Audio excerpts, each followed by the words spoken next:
3, 2, 1. Well, guys, it's that time again. Customer of the Week, episode 3. Diana. So this customer signed up for a firearm safety class for December 6th. She emailed back in November. And no big deal. She read the description, which is awesome, by the way. If you're brand new and you're watching these videos, you're wanting to sign up for class, you're doing your homework, that's awesome. Read the product descriptions, that's important. Good, she did it just fine. She sent off her vouchers and payments and whatever.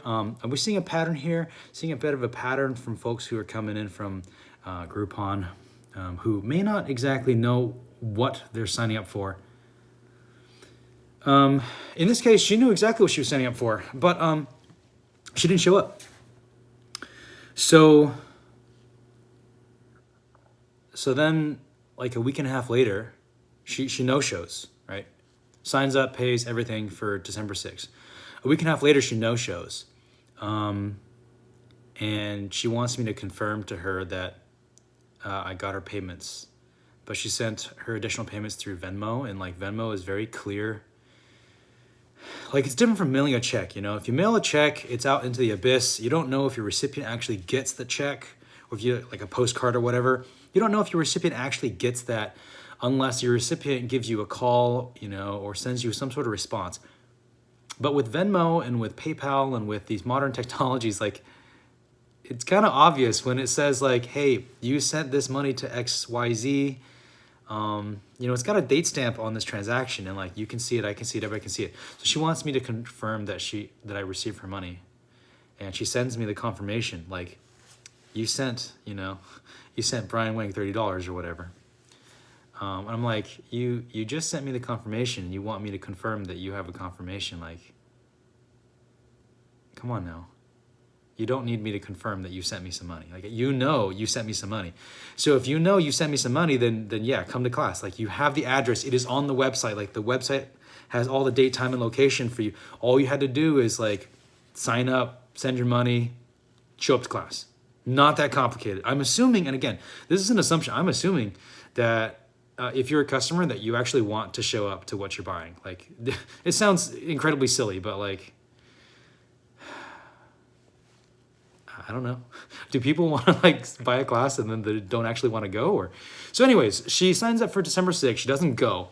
And then she wants me to confirm that I got her payment. I'm like, yeah, you just sent me the confirmation that you sent this payment. So like, what do you want me to say? Moving on. So she wants to reschedule to this coming Saturday, which is December 19th. So guys, you can't... How do I say this? If the date has not passed and you want to reschedule, like, okay, then you can reschedule. If like the date is passed and you were not at your class, you were not at your class. It was still your class. You bought it. It is your seat in that class. So for those people who don't know, like, we have very limited seats. How many spots I can offer. If we're using the classroom at Black Dog and Fremont, I can only offer 12 seats.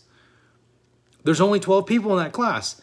And if you just don't show up, that's a seat that someone could have paid for, that I could have gotten paid for, that someone could have got the knowledge. A lot of people need that knowledge, and I'm pushing them to, you know, a month down the road, 2 months down the road. And if you buy a seat in the class and you don't occupy that seat, you've still paid for it because there's an opportunity cost there that other people could not be in that spot.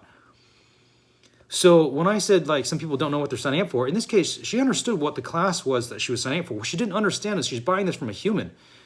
Business people who operate businesses, restaurants, cafes, florists, small service companies like mine, trade companies, plumbers, electricians, whatever, they're humans. They're people. I'm a human.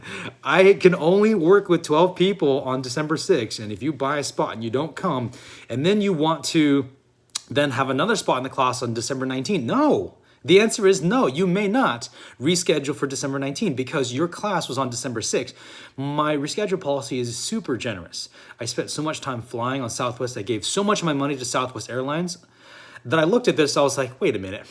Obviously, if I've given them all kinds of money, we're talking like, I don't know, $30,000 or $40,000 in a given year, traveling around the country, maybe more than that, who knows? Obviously, their business model is working, so let me just adopt their reschedule policy. In fact, their policy says call me or call us within 10 minutes before your flight, and no problem, we'll maintain your credit. You can use it a year later.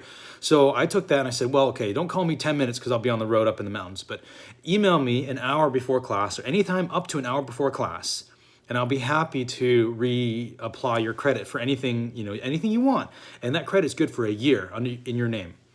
So the reschedule policy is extremely generous, guys. Go find you a gun instructor that'll give you reschedule policy of email your request to reschedule 1 hour, up to 1 hour before the class starts, and you'll get a full credit up to a year into the future. Find anybody who's doing classes, who has to do all the logistics of booking ranges and traveling and getting equipment and ammunition ready and stuff, and then see if they're going to have that generous of a reschedule policy. And I trust you. You're not going to find it. So this gal, she shows to her class. She wants to then reschedule for December 19, as if I didn't teach the class. So what this shows me is that a lot of people these days are just out of touch with humans. Like, this is not about guns. This is not about self-defense. This is not about Second Amendment. This is not even about business. This is something about humans.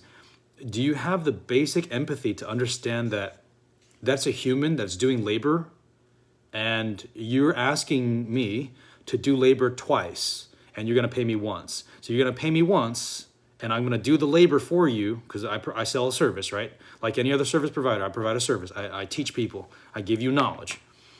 So you want me to give knowledge to an empty chair on December 6th, and then you want me to give you knowledge on December 19. I'm going to present it twice to you, and you're only going to pay me once.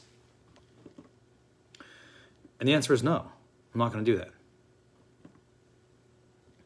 So anyways, for the rest of you guys who are watching this video, I know I'm preaching to the choir because I love you all. You guys are amazing. I'm super grateful to all my customers and all my students who have been helping out. Quick shout out to Kevin. Kevin was out there at the facility for 2 days, and it was just pouring rain. We were trying to get the classroom going and like doing the construction on it, but it was super frustrating because I was stressed because of the rain and the mud and the deadlines coming up to try and get this building ready. He was like, I'm trying to help, I'm here to help, but it was muddy and wet and it was just pouring the whole time. So we dug some ditches and we hiked around, trying to get the rain to go, trying to drain a little bit to not make puddles, but in reality, that's all we did. But he was miserable in the cold and he just stuck with it. So that was a quick shout out to Kevin. Quick shout out to Dembing and to Kayvon for digging the ditch. We completed it. You guys did most of the work. It came in really handy over this past weekend. It was the rain so bad.